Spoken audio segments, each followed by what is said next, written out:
Kaya kung hanggang tanan sa pagbalik sa pagsundot.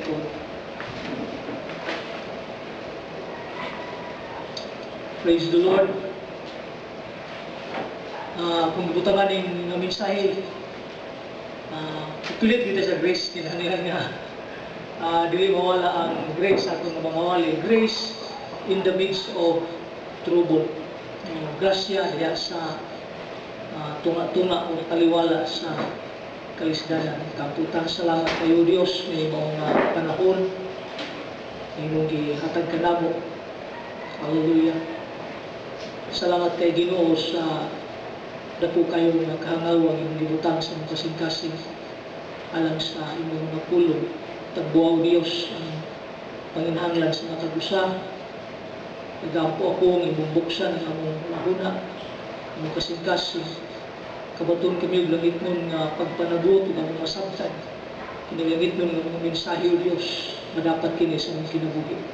Panalangin niyo Dios ang imong ulipon, maghatag sa imong usog, maghatag sa imong kaalam, maghatag sa imong kahom o Dios aron ang imong mga pulong kung nakiniimpak sa imong kinabuhi. Tugtugan mo sa alihya ng imong tanan sa ngalan ng Ginoong Kristo. Amen. Amen. So grace in the midst of trouble. Grasya diya sa taliwala, tunga-tunga sa kasakitan, kalisdanan o problema. Now, ingon pa sa uban nga gatuon ko sa Biblia sama kang requirement nga ang tao ko no, istoryahan nimo siya sa pulong sa Ginoo. After mga 40 days ko malimot na. I-remind lang ito gamay. I-remind lang ito gamay sa introduction mga kaigsunan. Dinig ato nga wali karon. Nung duman ninyo mga kaigsunan nga doon ako'y wali may tungod sa picture of pure grace. Now, dito sa pumwali sa picture of pure grace, ato makita na dunay daghan kayo nga mga nato mga pagsupak diya sa katawan sa Israel batok sa Dios. Pero makita nato nga niadtong mga panahon ng mga kaigsunan wala sila'y nadawat nga silot gikan sa Ginoo. Hinunua ang Dios nagapanalangin kanila sa milagrosong nga mga pamaagi diha sa pagtagbo sa ilahang mga pagpanginahanglan. Sa diha nga napidpid na sila, wala na sila kadaganan, na sila sa baybayon sa Red Sea, hilit sa Red Sea mga kaigsunan, o kaming na ang ilang mga kaaway. Niya, ilang giistoryahan o lain si Moses bang Ginoo. Ingon sila nga, tungod ba kay walay simenteryo dito sa Ehipto mo nang diri lang mi mga matay na usa ka to ka dako nga insulto atubangan sa Ginoo. Pero atong makita nga ang Ginoo nagahimog milagro alang kanila pinagi sa pagpikas sa mga dagat ug nakatabok sila ngadto sa pikas na tampi. Walang silot nga nadawat, hinunua ang ilang nadawat lapas nga blessing gikan sa Ginoo. Ikaduha dito sa pagtabok na nila, ang tubig dito pait, reklamo na sila. Pero ang Ginoo wala masuko, ingon ang Ginoo na ikahoy, itambog ni anang mga tubig, aron kanang mong tubig, mutamis. Nitamis ang tubig. Wala niya po masuko ang Ginoo, hinunua, ang Ginoo naghimo lapas na milagro. Ikatulo, nireklamo na po sila, kaya wala sila ipagkaon, ipangutong sila. Ang gibuhat sa Ginoo, ibis masuko siya, wala siya masuko mga kaigsunan. Ay gihimo iyang gipaulanan o mana ang mga katawan. O nakakaon sila, natagbo ang ilang pagpanginahanglan. Walay silot ng ilang nadawat. Ikaupat, sa diha nga gipanguhaw na po sila, nagyaw-yaw na po. Pero gibuhat sa Ginoo, gisugo si Moses, paadto na itong bato, aron tuktukon, pinagi sa iyang sungkod o ang nahitabo, miagas at tubig dito sa bato o ang mga katawan sa Israel, natagbo ang ilang mga pagpanginahanglan. So diha sa covenant of grace mga kaigsunan, kung atong tanawon pagayo, atong makita na ang Dios dili mohatag og punishment. Hinuno ang Dios makaigsunan mutagbo diya sa pagpanginahanglan sa mga katawan. Pero pagkahuman mga kaigsunan sa diha nga gihatag na ang kasubuan, na dili na to makita makaigsunan na doon na nay consequence nga miabot sa ilahang kinabuhi. The same complaint. Mura gihapon nga pagreklamo, no? Ang ilang reklamo nga walay pagkaon, ang ilang reklamo, nagreklamo sila may itong mana nga gihatag sa Ginoo nga kanila, miserable kuno. Angels food gitawag nila og miserable. Now the same complaint, pagkaon, ilimnon, wala kong gihapon nga complaint. But by this time mga kaigsunan, God did not spare them. Tungod kay na may balaod. Kini nga panahon mga kaigsunan, ingon pa sa pulong sa Ginoo, ang Dios nagapadala og malala nga bitin ngadto kanila og gipamaak sila og dagan sa mga katawan sa Israel ang nangamatay. Di dahil nangamatay sila.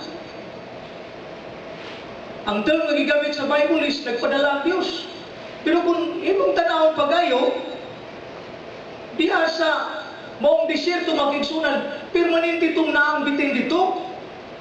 Pero samtang naga-journey sila, wala sila pamaaka tungod kay proteksyon sa Ginoo naguban kanila. But by this time, because nag-disobey sila sa balaod sa Ginoo, gilift up sa Ginoo, gikuha sa Ginoo ang iyang proteksyon, munang kini mga malala nga bitin nga dugay lang tuwa dito nanungha makigsunan og gipamaak sila ug daghan sa mga katawan sa Israel ang nangamatay. Pero sa kanindot nga butang makigsunan, sa gihapon ang Ginoo nagahimo og solusyon. Sa diha nga midula mga katawan ngadto kang Moses, isugid sila, sayop sila, ingon ang Ginoo, magbuhat ka og bronze nga bitin. Ug imo ni siyang ibutang sa tuko. Ug imo ni siyang ituboy aron si bisan kinsa nga mutanaw niining bronze nga bitin, kung siya mapakan sa bitin, siya dili mamatay kung dili mabuhi. That is grace. Grasya mga kaigsunan, diha taliwala sa problema, diha taliwala sa kalisdanan. Sa kanindot nga butang mga kaigsunan tungod kay kini nga butang mga kaigsunan, simbolo ni siya. Shadow ni siya mga kaigsunan sa realidad nga mao si Ginoong Hesukristo. In John chapter 3 verse 14 to 15, yung pulong sa Ginoo, so as Moses lifted up the snake in the desert, so must the Son of Man be lifted up, so that everyone who believes in Him may have eternal life. Kini diyang bitin din mga kaigsunan, simbolo lamang, shadow, anino lamang sa usa ka substance, sa usa ka realidad nga mao si Ginoong Hesukristo. Sama sa bitin, gituboy siya mga kaigsunan. Aron si bisan kinsa nga mutanaw kaniya, pinaagi sa pagtuyo ng pulong sa Ginoo, makabaton siya og kinabuhi nga walay katapusan. Now atong tagsa-tagsaon sa pagtuoni, aron makita nato kung sa ka nindot kining mong mensahe sa bronze nga bitin. Now atong tunan kining symbolism ni mga kaigsunan. Now ang unang punto nato ni mga kaigsunan is, why snake? Sa kadaghan nga simbolo nga pwedeng gamiton sa Ginoo diha sa Biblia, aron iyang isimbolo kang Ginoong Hesukristo, nganong halas pamangyon. Why snake? Nganong halas? Now, ang halas mga kaigsunan, hilabihan ka-opposite sa kinaiyahan ni Ginoong Hesukristo. Diba? Si Jesus meek, diba? Si Jesus faithful, si Jesus maayo. Wal kun imong tanaw ng kinayan sa snake mga kaigsunan, dili maayo. Naglarawan kining snake of traitor, trahidor. Naglarawan kining snake of unfaithfulness, unfaithful, no? Naglarawan og dili maayo ang snake. Ngano man nga si Jesus gikumparar man ngadto sa usa ka bitin. Why? Now, alam sa itong kasayuran mga kaigsunan, in Genesis chapter 3, verse 14, Now ato makita nga kining snake mga kaigsunan, serpent diya sa karaan nga pinulungan. Usa kini siya sa gitawag nato cursed creature. Usa ka binuhat sa Dios nga tinuglo. Snake is a cursed creature. Usa ka tinuglo nga binuhat sa Dios. Now, nindot kayong mensahe mga kaigsunan dahil sa Galatians chapter 3, verse 13, ikaw na pulong sa Ginoo, Christ redeemed us from the curse of the law by becoming a curse for us. For it is written, cursed is everyone who is hung on a tree. Si Kristo kuno nagaluwas kanato, nagalukat kanato, gikan sa tunglo sa balaod. Pinagi siyang paghimo siyang kaugalingon nga tinunglo, tungod kinagaingon ng pulong sa Ginoo nga tinunglo ang tao nga ibitay diha sa kahoy. So gisimbolo siya, so sa kabitin, tungod kay ang bitin usa ka tinunglo nga binuhat, og si Jesus na nga itong gisgutan karon sa Galatians chapter 3, verse 13, usa siya ka tinunglo, nahimo siyang tinunglo. Nga naman, tungod kay iyahang gihimo niyang kaugalingon nga tinunglo, alang sa ato ang matapusan ng kaugalingon. Dahil bis kita ang gitunglo tungod sa balaod mga kaigsunan, siya ang midawat sa maong tunglo, aron dili tunglo ang moabot diha sa tuang matapusan ka kinabuhi. We are cursed. Tinunglo ta. Diba? Sa diyan ang tao nakasala. Yung nagpulong sa Ginoo, nagabot ang kamatayon, kanang kamatayon din is cursed, na diyan ang makapalpakan sa tao, diba? Failure sa tao, na diyan ang balatian sa tao, na diyan ang kawalan doon sa tao. So, na diyan ang tanan nga kalistanan sa tao. Tungod kay tinunglo ang tao, sa diyan ang tao nakasala. Pero sa kanya doon mabutang mga kaigsunan, mo nga si Kristo nahimong tinunglo. Iyang gihimo nga tinunglo ang iyang kaugalingon, tungkol kay iyang gikuha ang atong adapit. Siya ang midawat sa tunglo, aron ang kanang natunglo mga kaigsunan, dili moabot sa ato ang matagos sa kaugalingon. Pwedong din mga kaigsunan nga sa atong mga wali din sa church mga kaigsunan, makabantay mo nga murag sarado ta sa balaod. Makabantay mo nga ang atong yung emphasis is grace. Sarado ta sa balaod. Sarado ito mga kaigsunan tungkol kay diya sa balaod built-in ang tunglo. In Deuteronomy chapter 28, kung ninyo nabasahon pag-ayo, obedience and disobedience. Obedience, blessing, disobedience, tunglo. Kunya kay kasagaran disobedience man. Kaya ingon pa sa Bible study na ito ganina, soul and flesh. Wala pa man nausap. Ang nausap, ang spirit naman yan. Na si Jesus, ang soul and flesh. Although control sa balang espiritu, pero doon ay tendency sa pagpakasala. So, doon ay pagpakasala. So, kung doon ay pagpakasala, doon ay tunglo. Karoon na nga na ay tunglo. So, that is why, gisirado na itong kaugalingon din ha. Itong itudluan na itong kaugalingon, na dili ta mo dawat sa balaod, kung dili ang atong dawaton ang grasya lang, tungod kay, gipagawas na ta ni Jesus Christ, gikan na ng mga tunglo. O ang atong gilauman, ang atong ginaulat mga kaigsunan sa atong matagos sa kaugalingon, muna lamang ang panalangin sa Ginoo. Now, atong tiwason sa pagbasa ka ng Galatians chapter 3. Idritso na to sa 14. Tanawan ninyo ang inyong Biblia. Galatians chapter 3, verse, hallelujah, verse 14. Praise the Lord. Now, ingon ang pulong sa Ginoo, ato ning basahon. Praise Jesus. Ako lang gisulti kagaya ang verse 13 mga kaigsunan.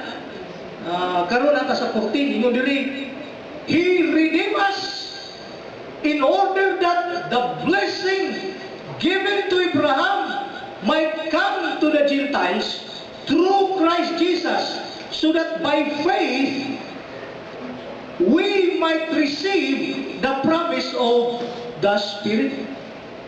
So ang hinungdan di ay nining mong pag-redeem, gimo niyang tinunglo yung kaugalingon aron lukatunta, aron luwasunta, ang hinungdan niini, mao nga, aron ang panalangin nga nadawat ni Abraham, madawat usab ngadto sa mga hintil, mga anak ni Abraham. diya sa pagtuo ug mo kinisaan sa balaan nga espiritu. Sumuli pinaka-rason, nahimo siyang tinunglo, iyatang gilukat sa atong pagkatinunglo, aron ang blessing ni Abraham, madawat mga kaigsunan ngadto sa mga hintil. Abi mga kaigsunan, real diyan niya. Makita mo karon mga tao nga ipanalangin sa Ginoo bisan kun mga dili maayo nga mga tao. Kung sa mga klase sa katawan karon ipanalangin sa Ginoo bisan dili maayo nga mga tao. Kisay na si babaw karon. Who is in the top? The Israelite. No? The Israelite. Kung imong tanaw pa kayo makigsunan, na diha ang tanan nga mga problema. Pero tanawan na nga nasud makigsunan. Gipadalaginan sa Ginoo, it is because of Abraham. Biological nga kaliwatan, descendants ni Abraham makigsunan, di-bless sa Ginoo. Mangita kang tao nga bread kayo, mangita kang tao nga dato kayo, kana, nalagi na dugong nga Hudiyo. Diba? Naay Pilipino nga nagkadto dito sa Israel, igon pa niya, grabe na nga rason, murag walay krisis. Ang ilahang unang nga ani, di pa mahuwag, maabta na sa ilahang ikaduhang nga ani. Gasapaw ang ilang blessing. Grabe kayo nga dito, ang tripping sa mga tao dito kaon, walay undang kaon. Grabe ang blessing. Bisan kun naa sila sa panggubatan usahin ay gira. Gamay na sila nga nasod, pero makita nimo ang panalangin, murag gaduot. Gaduot ang blessing niya na mao nga nasod mga kaigsunan. It is because of Abraham's blessing. Descendants ni Abraham, gi-bless mga kaigsunan ang mga katawan sa Israel. Iyon ang pulong sa Ginoo, aron ka ng blessing ni Abraham, muad tungkol sa mga hintil. Moripod na to. Naobi niyo mga kaigsunan, kung mismo tag-blessing, langit ako ng blessing.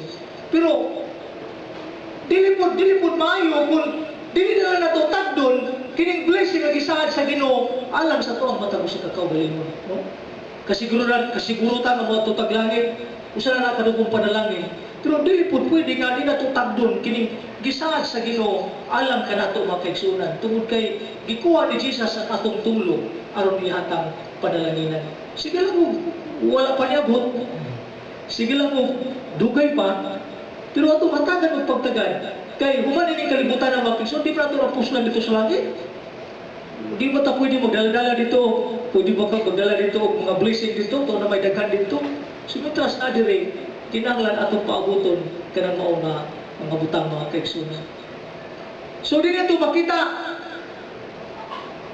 di pa nag-ingon siya nga sa kahalas, tungod kay ang halas, usa ka tinunglo nga binuhat mga kaigsunan, o si Jesus, gitunglo, alang sa matag usa ka nato, aron kita makabatong sa panalangin nga gisaad sa Ginoo alang sa matag usa ka nato.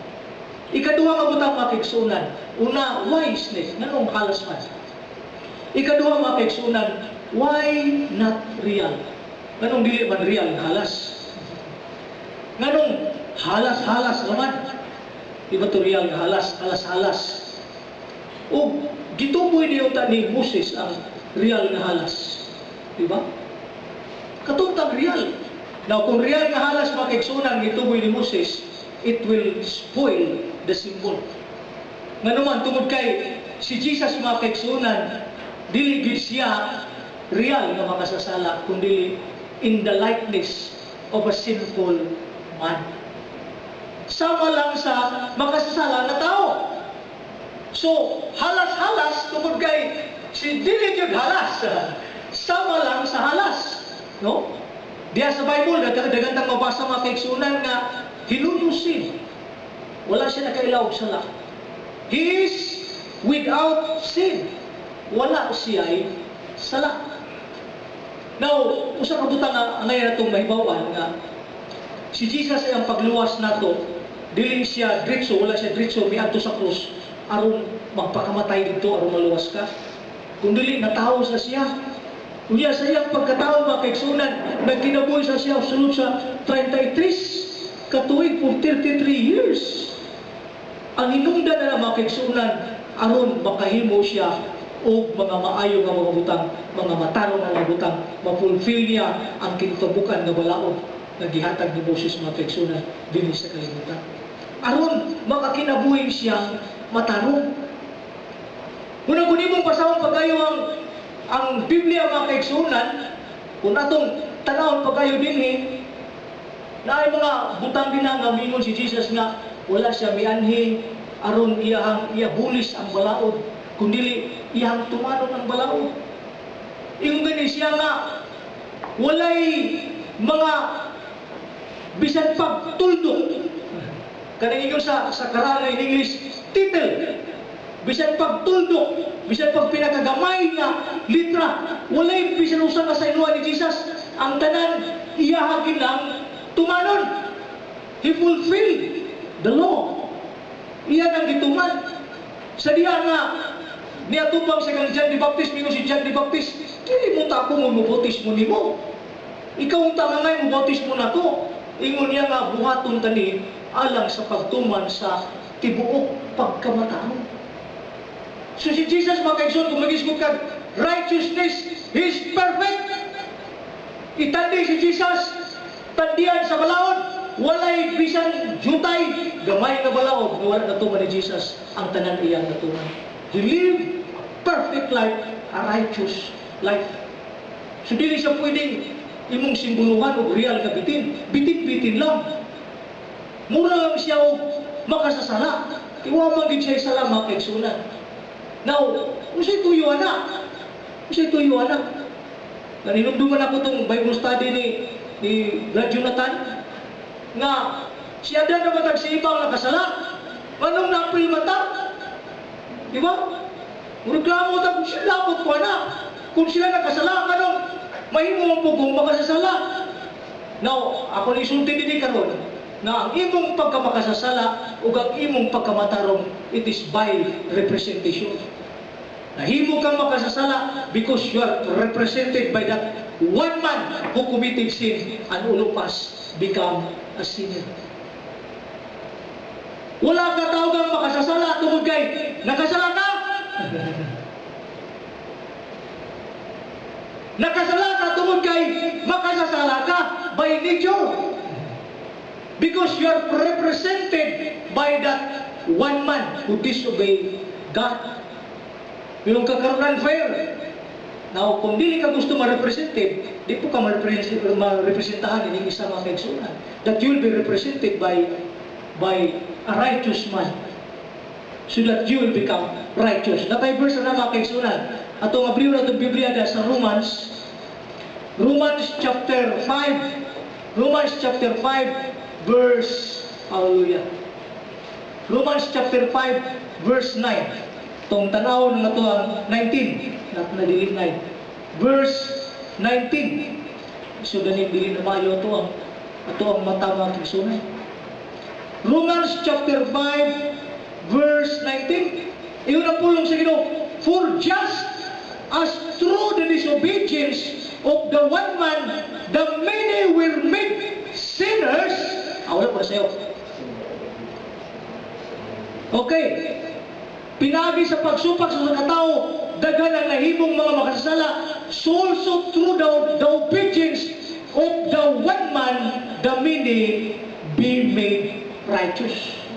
Pinagi sa pagpakasala sa katao, daghan ang nahimong makasasala. Praise the Lord. Tungkol kay pinagi sa pagkamatarong sa katao, pagsunod sa katao makigsunan, daghan usab ang nahimong matarong. We are righteous because we are represented by the Lord Jesus Christ. But before that, we are sinner because we are represented by Adam. But we are righteous now. Iyon ang pulong sa Ginoo sa 1 John 4:17. As He is, so are we in this world. Kung unsa siya, mausap kita ni mo nga kalibutan. So kung matubang ka sa Ginoo, dili mo i-question lagi mong kaugalingon, ingon ka nga, matarong ba ko? Balaan ba ko? Ang question is Jesus righteous? Is Jesus holy? If He is righteous and holy, then you are righteous and holy because you are represented by the Lord Jesus Christ. Hallelujah. Dili nakuha ng daghan nga mga pagtulunan mga kaigsunan, mahitungod sa pagka-Diyos ni Jesus Christ. Tungod kay Diyos lang ang dili makasala, napamatudan ng manununda makasala. Pero si Jesus wala makasala mga kaigsunan. And therefore, He is God, yang tao, makasalaman. O nahimo siyang worthy makaigsunan nga muluwas ka nato. No? Mahimong yang kaugaling nga sakripisyo alang sa atong kaluwasan tungod kay wala man siya kasalanan. So that is why not real. Di yun halas. Halas-halas lang. Diba? Halas-halas lang. He made in the likeness of a sinful man. Sama lang sa makasasala, but Jesus is not a sinner. Ikatulo mga kaigsunan, why bronze? Nganong bronze man? Nganong bronze man? Now, bronze speaks of judgment. Ang bronze mga kaigsunan, nagasimbolo sa hukom. Dina sa Exodus chapter 27, verse 1 up to 4 mga kaigsunan, na altar diya sa burnt offering, ilan ng gikutingan, gibutang nila nagputig, sa pawan nila na magkisunog bronze. Because it symbolizes judgment, hukom.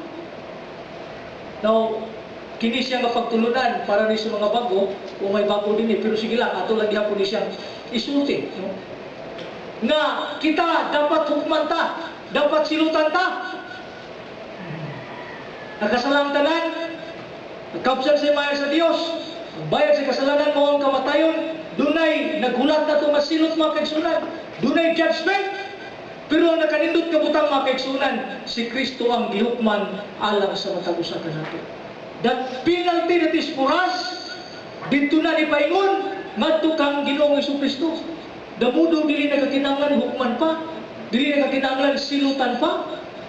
Ingon ang pulong sa Ginoo sa John chapter 5 verse 24, has passed from death to life, shall not come into judgment, but has passed from death into life. Dili na siya hinukman, dili na siya hukman, kundi miagi na siya gikan sa kamatayon ngadto sa kinabuhi. Ang atong kaso mga kaigsunan humana. Dili pwedeng og katon o ting kayon ang kaso nga humana.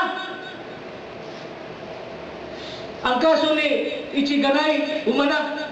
Gisilutan na si Ichigaray, gipatay na. Dili pwedeng uting kayon og katon tong kaso na nabayra na aron silutan na pugotro si Ichigaray patyo na pugotro. Dili pwede. Sa atong kaso mga kaigsunan, doon na na'y gipatay. Hallelujah. Doon na na'y midawat sa capital punishment. Dili na pwedeng og katon to, uting kayon to, aron silutan makapag-usap. Nga naman, doon na na'y gisilutan alang sa imo nga dapit. That is why bronze naglarawan na sa judgment nga alam sa matang usa ka nato mga kaigsunan. Din katapusan mga kaigsunan, why unakul? Nganong dito magyud siya sa tuko? Ngano man, now gibutang siya sa tuko mga kaigsunan so that the people can see it. Aron ang mga tao makakita ana. Katong malas ka bronze, gibutang sa tuko, dagan si Moses mo tuko sa pinakataas, iyang ibawog. O nilugbok pa, basi kapuyong siya. Aron sa diyan, ang tao mapakan na mga kaigsunan sa halas, mutanaw lang dito, o sila mabuhi mga kaigsunan. When they were beaten, they will look at it and live. Now, siya, makunahuna ko ba? Grabe ka problema to. Pagdagsang sa halas, grabe to ka problema. No? Kaya, dili ba tagasin ang balay? Gapa. Kung matulog sila, posible halas mo kamang, patay. Diba? Mulakaw sila, mangahoy pa, kung sa bilang buhaton, posibleng diya sa dalan nilang diagyan, patay. Di sila kalihok, problema. Pero sa kanindot kabutang mga kaigsunan, sa diha nga na itong bronze nga halas mga kaigsunan, wala na yung problema if they will only believe the system. If they will only believe the way, mulakaw sila as in wala sila yung problema. So what? Kung matulog ko, paakon ko galas, mutanaw lang ko, niyatong halas ka bronze, mabuhay ba ko? So what? Kung mulakaw ko, diya sa dalan, paakon ko bitin, mutanaw lang ko sa mga halas ginihimo ni Moses, mabuhay ba ko? Buti pa sabot, walay problema. No problem. They will live a normal life if they will only believe the system if they will only believe the way. Kung sa kabutang atong mahibawan mga kaigsunan, nga katong halas mga kaigsunan, simbolo ito kang Ginoong Jesucristo. He is the real, He is the substance. Siya ang pinaka-substansya mga kaigsunan. Siya ang pinaka-realidad. Kung epektibo sa una, kung dunay gahom sa una, ang pagtanaw diya sa tumbaga mga kaigsunan, diya sa bronze nga halas mga kaigsunan, how much more sa panahon ni Ginoong Jesucristo. Now, wako kabalo sa namang halas ng paak nimo. Sahay halas sa balatian, paak nimo nga murag hulgas ng kinabuhi. Halas sa kawaladon, o sahay hulgas ng kinabuhi. Halas sa problema o sahay resulta sa atong dilimayo nga mga binuhatan. Pero sa man nga matang sa halas nga naghulgas ng kinabuhi, ang imong buhaton is just to look at the Lord Jesus Christ. Because looking at the Lord Jesus Christ by believing Him is very powerful. Mas labaw si Jesus mga kaigsunan. Eternal life labaw, ug dili lamang nila mga kaigsunan. Tanan nga mga problema nimo sa kalibutan, if you will look at the Lord Jesus Christ, then Jesus will solve it. And there will be no problem. Walay problema. O kabulog ko mga kaigsunan, ugata problema. Problema, dili sayo sa problema. Mura ni halas ng hulga sa itong kinabuhi. Pero katong pagabuhaton, we will just believe in the Lord Jesus Christ. Ito kang Ginoong Jesucristo, musalig ngadto kaniya mga kaigsunan. It is a very powerful thing when you believe in the Lord Jesus Christ. Miracles will happen. Mga milagro magapangitabo sa imong kinabuhi, mga kahibulungan ng mga butang mga kaigsunan, sulpad sa imong dagko bugat ng mga problema mga kaigsunan. Mahitabo na sa dahil ikaw, butanaw kang Ginoong Jesucristo. Sumuni mga kahulugan din mga simbolo mga kaigsunan na dini ang halas tungkol kay gikuha ni Jesus ang inyong tulong. Dili ni siya real nga halas because Jesus is really righteous. Din kini siya bronze because Jesus was judged for you. O kini na siya sa pulma kaigsunan. Kaya ang tuyo ini, mamutanaw ka kang Ginoong Jesucristo, aron ka maluwas. Maluwas ka sa tanan ng mga problema, tanan ng mga butang na hulimayo diha sa mga kinabuhi. Ingon sa Hebrews chapter 12, looking unto Jesus, the author and finisher of our faith. Wala ta subuas pagtanaw sa mga butang nas itong kaugalingon, sa itong mga problema, upang gisuguta sa pagtanaw kang Ginoong Jesucristo. And this is tested and proven. Nasulayan ni mga kaigsunan, sa mga karaan ng mga Kristohanon, sa mga Kristohanon karon mga kaigsunan, kauban nato. Ug nagtuo ko mga kaigsunan na atong masinati ang gahom nini. Ang gahom sa atong pagtanaw kang Ginoong Jesucristo pinaagi sa pagtuo. Kaya kung pag-ampo mga kaigsunan na mensahe karon, kahatag og panalangin ka nato, encourage ka nato. Ata sa mga problema, you just look at the Lord Jesus Christ and there will be no problem. Ang Ginoo magapanalangin kanimo. Hallelujah. Awit ako sa kawit. Atong mawiton tungkol. Atong gitaris. Kung ganyan yung tanan sa pagpanindog, hallelujah po salamat sa Ginoo nga tagal ka Kristo. Tumawiton ng imo ang himaya ug ang kadungganan dayon atong simbahon ng Ginoo tungod siyang kamayo sa matag sa kanato. There is grace in the midst of trouble. Dunay grasya mga kaigsunan taliwala sa kalisdanan. Hallelujah. Imo ang himaya ug kadungganan, ipataas ang kamot sa pagsimba, ngalan mo dayon ko. Imo ang himaya ug kadungganan, ipataas ang kamot sa pagsimba, ngalan mo dayon ko. Gamanan ka, milagroso ka na Diyos. Walay sama kanimo, walay sama kanimo. Gamanan ka, milagroso ka na Diyos. Yes, hallelujah. Walay sama kanimo, walay sama kanimo.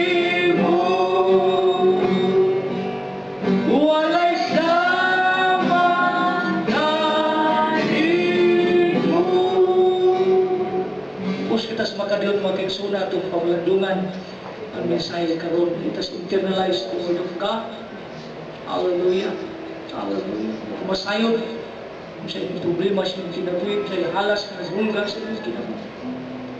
There is only one solution. That solution is the Lord Jesus Christ. It has internalized this message, mga kaigsoon. Hallelujah.